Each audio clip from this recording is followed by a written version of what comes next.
열린교회 성도 여러분, 안녕하세요. 이 시간에 함께 나눌 동영상은 주일 설교를 미리 맛보는 시간입니다. 여러분들, 주일 설교 제가 최선을 다해서 준비하지만 사실은 30분 안에 주님의 말씀을 다 증거하는 것이 쉽지 않고, 또 그러다 보니까 놓치는 하나님의 말씀이 좀 많이 있는 것 같아서 주중에 같이 묵상하는 시간을 갖고자 이 동영상을 제작했고, 또 주일에 여러분들에게 프린트물로 일주일 동안 이렇게 좀 묵상해 주십시오 라고 나눠드렸습니다. 여러분들 시간 되실 때 꼭 같이 들어주시고 읽어주시면서 하나님의 말씀을 함께 준비하는 공동체 되었으면 좋겠습니다.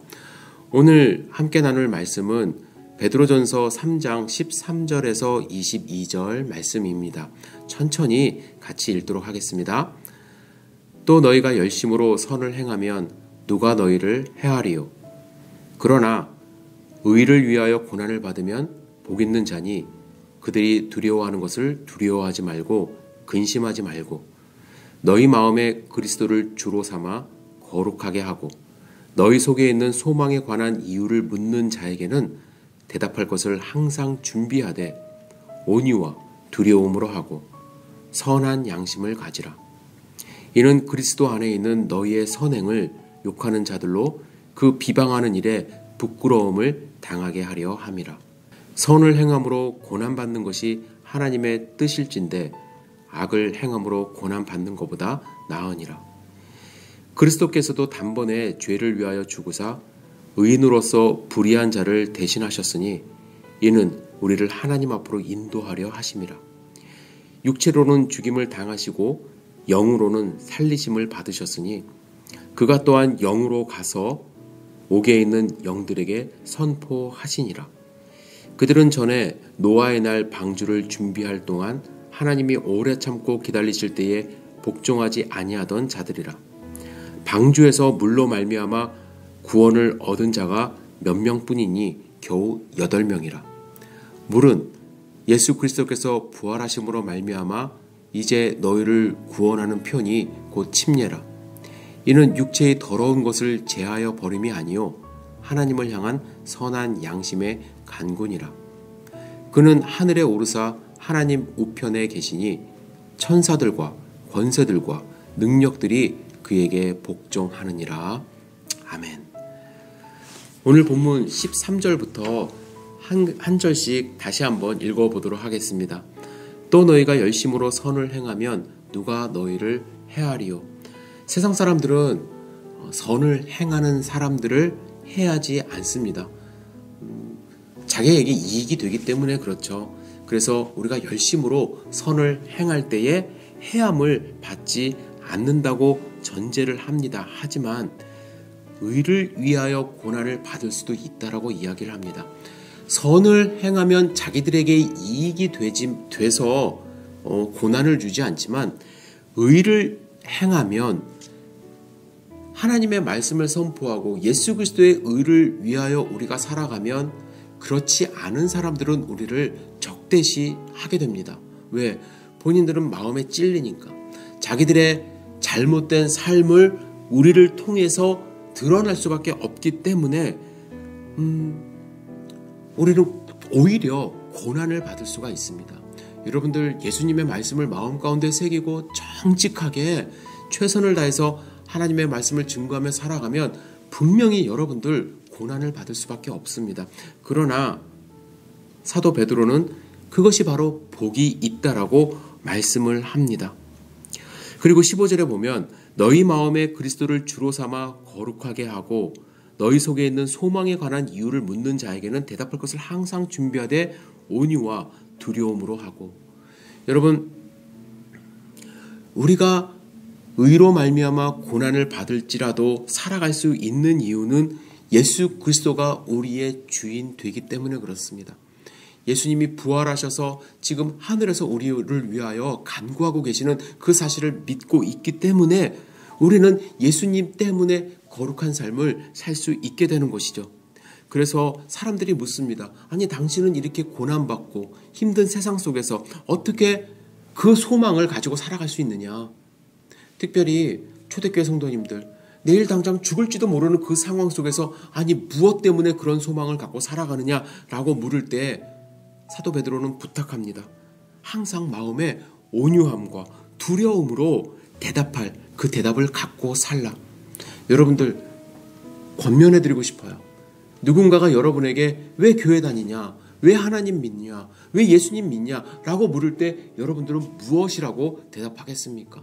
여러분들 몰라, 그냥 교회 다니다 보니까 다니는 거야 가 아니라 온유와 두려움으로 하래요. 온유라는 것은 정말 온유한 모습으로, 사람들을 포용하는 모습으로. 이 온유라는 단어는 유하다는 표현이 아니라 강함을 숨기는 그런 모습이 있습니다.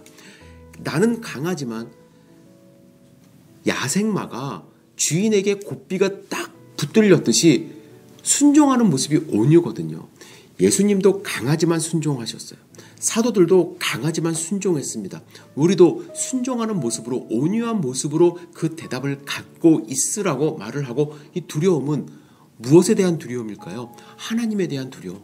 하나님이 옆에 있다라는 확신을 가지고 우리는 대답해야만 합니다. 사랑하는 성도 여러분, 여러분들 이 대답 갖고 계세요? 이 대답 흔들리지 마시기 바랍니다. 때로는 교회의 모습이, 세상의 모습이, 또는 목회자가 여러분들을 만족시켜드릴 수 없고 또 부족한 모습이 있을 수 있습니다. 때로는 여러분들 마음 가운데 고난이 있을 수도 있습니다. 그러나 믿는 자라고 한다면 여러분들에게 부탁드립니다. 여러분, 하나님을 믿는 마음으로, 온유와 두려움으로 여러분들 그 믿음 흔들리지 않기를 간절히 부탁합니다. 그리고 16절에 선한 양심을 가지라고 말합니다. 이는 그리스도 안에 있는 너희의 선행을 욕하는 자들로 그 비방하는 일에 부끄러움을 당하게 하려 함이라. 비방하는 사람들이 분명히 있습니다. 그러나 내가 선한 양심을 가지고 꿋꿋하게 하나님을 증거하며 살아간다면 그분들은 분명히 이 순간에 부끄러움을 안 당하더라도 훗날 예수님이 오시는 날 그들은 부끄러움을 당할 수밖에 없습니다. 여러분들, 저 사람을 내가 부끄럽게 하려고 믿는다 그런 의미가 아니에요. 그 사람들 하나님이 갚으시는 거는 하나님이 갚으세요.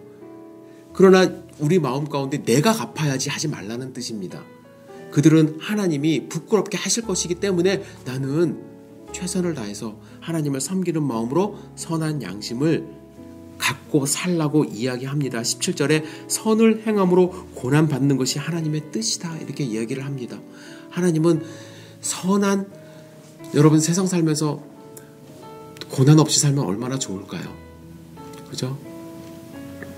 그냥 아픔 없이 그냥 편하게 천국 소망 갖고 살아가면 참 좋을 텐데 여러 가지 이유로 우리는 고난을 받을 수밖에 없습니다. 사탄은 우리를 그냥 두질 않습니다. 하나님의 자녀의 모습으로 살아가려고 할 때마다 여러 가지 이유와 모습으로 우리를 공격합니다. 그때 그 모습, 하나님의 선을 행하는 것이 세상의 악과 역행하는 일이기 때문에 고난을 받을 수밖에 없습니다. 그래서 하나님의 뜻이라고 말씀을 하는 것이죠. 그래서 여러분, 악을 행함으로 고난받는 것, 악을 행하면 세상 사람들한테 당연히 고난을 받죠. 법적으로도 고난을 받고, 그것보다 우리가 선을 행함으로 하나님이 허락하신 이 고난을 함께 받는 것이 낫다고 베드로는 이야기를 합니다.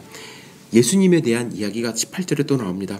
예수님도 단번에 죄를 위하여 죽으사 의인으로서 불의한 자를 대신하셨으니 그 이유가 있다는 거예요. 우리를 하나님 앞으로 인도하려 하심이라.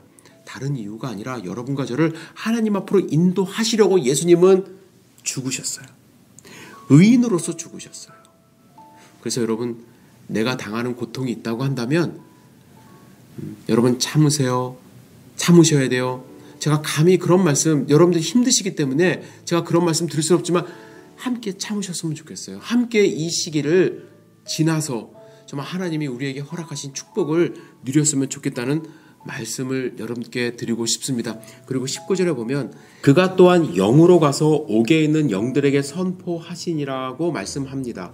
예수님은 우리를 위하여 죽으시고 살리셨을 뿐만 아니라 예수님은 영으로 가셔서 옥에 있는 영들에게도 선포하셨다고 말씀합니다. 그런데 이 19절의 말씀에 대하여 많은 논란이 있습니다. 상당히 해석하기 어려운 본문입니다. 이 본문에 대한 다양한 해석들이 있습니다. 로마 캐톨릭은 이 구절에 대해서 전통적으로 예수님이 십자가에서 달려 돌아가신 후에 3일 동안 지옥에 가셔서 복음을 증거하셨다라고 해석을 하죠. 이렇게 해석을 하면은 그들이 주장하는 연옥, 설에 대한 밑받침이 됩니다. 그죠? 이 중간 단계가 있어서 예수님이 또 다시 한 번의 기회를 주신 것처럼 해석을 하는 거예요. 루터파도 이 구절에 대해서 예수님이 지옥에서 전도를 하셨다라고 해석을 합니다. 하지만 성경 다른 구절과 비교해 봤을 때 그것은 받아들일 수 없죠. 그래서 켈빈도 이 구절에 대해서 상당히 난해하다고 이야기를 했습니다. 그래서 켈빈도 이 구절을 해석을 하면서 여러 의미를 찾으려고 노력을 했습니다. 그렇다면 성경적인 견해는 무엇일까요? 여러분, 영들이라는 것은 보통 초자연적인 존재에 적용되는 것이 보통이지만 인간의 영들에게도 적용되어서 말씀하십니다. 특히 베드로전서 3장 20절을 참조하면 천사들이라기보다는 인간들에 대한 언급으로 보는 것이 일단 타당하다고 생각을 하고요. 또 헤르만 바빙크라는 사람은 이 본문을 근본적으로 예수님이 옥중에 있는 영들에게 복음을 전파하러 가신 것이 아니라 그리스도의 부요함과 능력과 승리를 선포하러 가셨다고 이제 해석을 합니다. 여기서 전파는 보통 복음을 전파했다는 의미가 포함이 되어 있지만 선포로 봐야 된다고 이야기를 합니다. 우리 성경에도요, 과거에는 전파로 이제 복음을 전파했다는 뉘앙스의 복음 전파로 번역을 했지만 요 근래에는 선포로 바뀌면서 이 구절의 해석을 조금 더 명확하게 했습니다. 그런데 여기서 또 한 가지 의문점이 남는 것은 왜 하필이면 노아 시대를 언급하셨는가라는 것이죠. 근데 여러분들 아셔야 돼요. 노아 홍수는 온 세계가 멸망받은 아주 심각한 상징성을 가진 역사적 사실이었기 때문에 예수님의 구원의 역사도 온 세계에 미칠 실질적이며 상징적인 사건으로 나타나야만 했습니다. 즉 노아 사건은 예수 그리스도의 십자가 사건의 모형이기 때문에 이때 사건을 등장시키며 베드로는 예수님의 선포를 이야기하는 것입니다.